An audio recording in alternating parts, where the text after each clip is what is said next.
தரணி வாழ் தமிழர்களின் இதய ஒலி தமிழன் 24.com. கள்ளக்காதலுக்கு இடையூறு, டிவி பார்த்த கணவன் மற்றும் மகன் கொலை.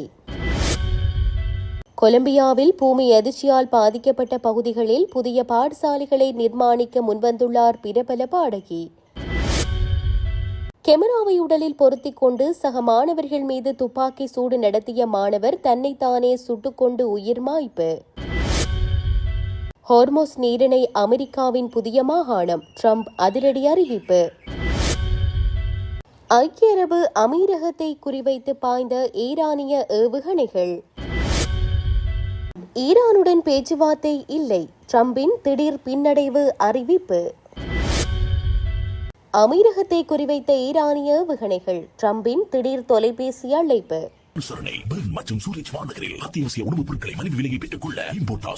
தொடர்பென விரிவான செய்திகள். ஐக்கிய அரபு அமீரகத்தின் ஜனாதிபதி ஷேக் முகமது பின் சயீத் அல் நஹ்யான் மற்றும் அமெரிக்க ஜனாதிபதி டொனால்ட் ட்ரம்ப் ஆகியோருக்கிடையே தொலைபேசி வழியாக உரையாடல் ஒன்று இடம்பெற்றுள்ளது.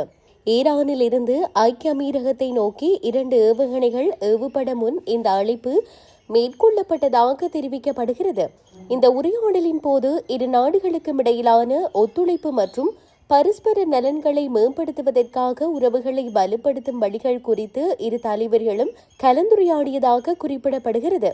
மேலும் மத்திய கிழக்கு பிராந்தியத்தின் தற்போதைய கள நிலவரங்கள் குறித்தும் அண்மைக்கால மாற்றங்கள் குறித்தும் இருவரும் கருத்துக்களை பரிமாறிக்கொண்ட போதிலும் விவாதிக்கப்பட்ட பொருட்கள் குறித்து கூடுதல் விவரங்கள் எதனையும் செய்தி நிறுவனம் வெளியிடவில்லை. ஹார்மோஸ் நீரிணையை நிர்வகிப்பது தொடர்பாக ஈரானுடன் ஒப்பந்தம் செய்ய முயன்ற அமீரகத்தின் அண்டை நாடான ஓமான் மீது குண்டுவீச்சு நடத்தப்படும் என ட்ரம்ப் அச்சுறுத்தல் விடுத்த மறுநாளே இந்த தொலைபேசி உரையாடல் இடம்பெற்றதாகவும் கூறப்படுகின்றமை குறிப்பிடத்தக்கது.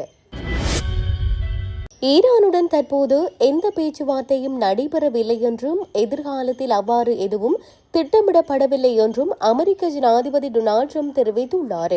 ஈரானின் இஸ்லாமிய புரட்சிகர காவல் படையுடன் பின்னணி பேச்சுவார்த்தைகள் நடைபெறுவதாக நேற்று தெரிவித்திருந்த கருத்துகளுக்கு மாறாக இந்த கருத்து தெரிவிக்கப்பட்டுள்ளது. இது தொடர்பில் மேலும் தெரிவித்த ட்ரம்ப், ஈரானிய இஸ்லாமிய குடியரசோடு எந்தவித பேச்சுவார்த்தையோ அல்லது உரையாடலோ நடைபெறவில்லை, எதிர்காலத்திலும் திட்டமிடப்படவில்லை. அத்தோடு ஈரானிய துறைமுகங்கள் மீதான கடற்படை முற்றுகை முழுவீச்சில் தொடர்கிறது. ஹார்முஸ் ஜலசந்தி திறக்கப்பட்டு சீராக இயங்கி வருகிறது. அங்கு வைக்கப்பட்டிருந்த அனைத்து கடலடி வெடிமருந்துகளும் அகற்றப்பட்டு செயலிழக்க செய்யப்பட்டுள்ளன என தெரிவித்துள்ளார். மேலும் ட்ரம்பின் இந்த அறிவிப்பிற்கு முன்னதாகவே அமெரிக்காவுடன் எந்தவித பின்னணி பேச்சுவார்த்தையிலும் தங்கள் அமைப்பு ஈடுபடவில்லை என ஈரானின் இஸ்லாமிய புரட்சிகர காவல் படையும் மறுப்பு தெரிவித்திருந்தமை குறிப்பிடத்தக்கது. ஐக்கிய அரபு அமீரகத்தை குறிவைத்து ஈரானிலிருந்து ஏவப்பட்ட 2 பாலிஸ்டிக் ஏவுகணைகளை தங்களது வான் பாதுகாப்பு அமைப்புகள் கண்டறிந்துள்ளதாக அமீரக பாதுகாப்பு அமைச்சகம் அதிகாரப்பூர்வமாக அறிவித்துள்ளது. முன்னதாக அமீரக பகுதியில் ஏவுகணை அச்சுறுத்தல் எச்சரிக்கை விடுக்கப்பட்டிருந்தது. இந்த நிலையில் தற்போது இத்தாக்குதல் தொடர்பான கூடுதல் விவரங்கள் வெளியாகியுள்ளன. இதன் அடிப்படையில் முதல் ஏவுகணை நாட்டின் எல்லைக்குட்பட்ட கடற்பகுதிக்கு வெளியே போய் விழுந்துள்ளது. 2வது ஏவுகணை அமீரகத்தின் எல்லைக்குட்பட்ட கடற்பகுதிக்குள்ளேயே வந்து விழுந்ததாக தெரிவிக்கப்படுகின்றது. இது தொடர்பில் வெளியிடப்பட்டுள்ள அறிக்கையில், நாட்டின் பாதுகாப்பை குலைக்கும் நோக்கம் கொண்ட எதுவாக இருந்தாலும் அதை உறுதியோடு எதிர்கொள்ளவும் எந்தவொரு அச்சுறுத்தலையும் கையாளவும் பாதுகாப்பு அமைச்சகம் தீவிர கண்காணிப்புடன் முழு தயார் நிலையுடனும் இருப்பதை உறுதிப்படுத்துகிறது. இதன் மூலம் நாட்டின் இறையாண்மை பாதுகாப்பு, ஸ்திரத்தன்மை மற்றும் தேசிய வளங்களை பாதுகாப்பு உறுதி செய்யப்படும் என தெரிவிக்கப்பட்டுள்ளது.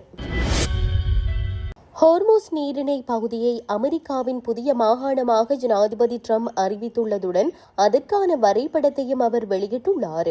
ஈரான் தொலைக்காட்சிக்கு பேட்டியளித்த அந்நாட்டு நாடாளுமன்ற சபாநாயகர் முகமது பாகர் ஹலிபாப், புரிந்துணர்வு ஒப்பந்தத்தில் குறிப்பிடப்பட்டுள்ள அமெரிக்காவின் உறுதிமொழிகள் மற்றும் ஈரானை கடல் வழியாக தடை செய்வதாக கூறப்படுவதை நீக்குவது உள்ளிட்ட ஈரானின் கோரிக்கைகளை அமெரிக்கா நிறைவேற்றும் வரை ஹார்மோஸ் நீரிணை திறக்கப்படாது என தெரிவித்திருந்தார்.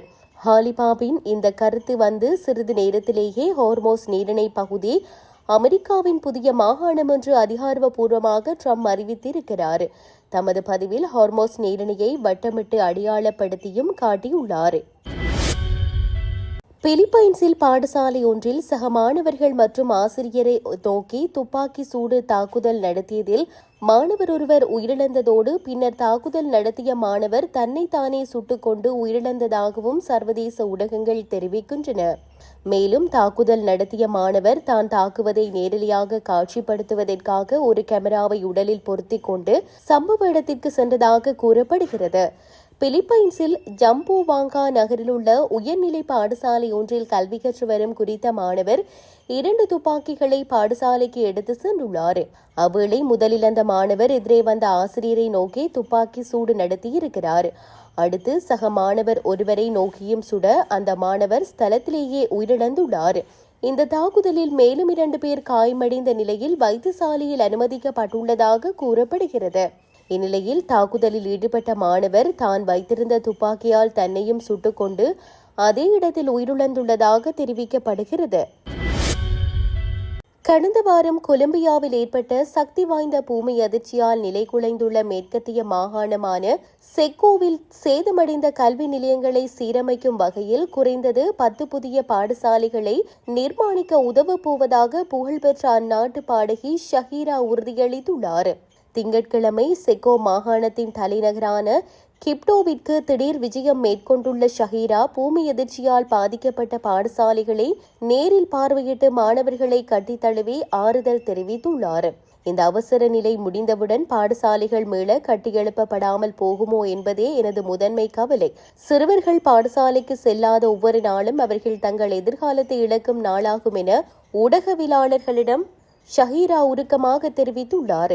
ஷஹீராவின் பிஎஸ் டெஸ்கால்சோஸ் அறக்கட்டளையுடன் இணைந்து தொழிலதிபர் ஹவார்ட் ஃபெட்டின் அறக்கட்டளை, குளோபல் சிட்டிசன் மற்றும் லவ் நேஷன் ஆகிய அமைப்புகள் தலா $5 லட்சம் இத்திட்டத்திற்கு வழங்க உள்ளதாக தெரிவிக்கப்படுகிறது.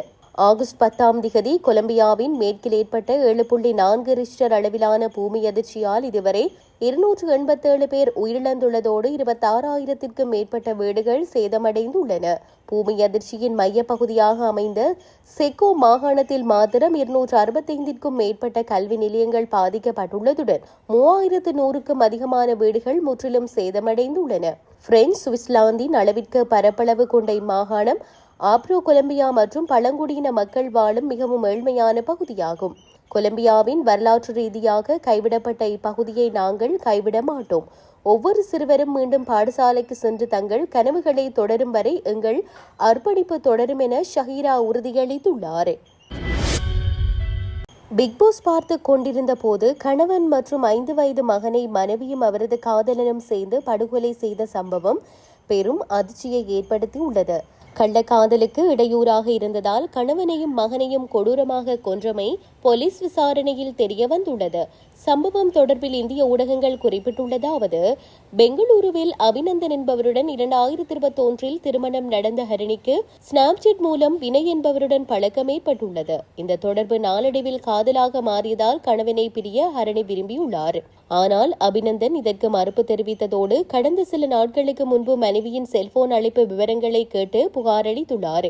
இதனால் ஏற்பட்ட தகராறில் காதலன் வினயுடன் சேர்ந்து கொடூர திட்டத்தை தீட்டியுள்ளார் ஹரணி. கடந்த ஞாயிற்றுக்கிழமை இரவில் கணவனும் மகனும் பிக்பாஸ் பார்த்து கொண்டிருந்த போது திட்டமிட்டபடி நைட்டுக்கு மேல் வீட்டிற்குள் நுழைய வினய் மற்றும் ஹரணி இருவரும் சேர்ந்து அபிநந்தனை கழுத்தை நெரித்து கொன்றுள்ளனர். இந்த கொடூரத்தை பார்த்த 5 வயது மகனையும் விட்டு வைக்காமல் அவனையும் கொலை செய்துள்ளனர். மறுநாள் காலை இருவரும் சடலமாக கிடப்பதாக காவல்துறையினருக்கு நாடகமாடி போன் செய்துள்ளார் ஹரணி.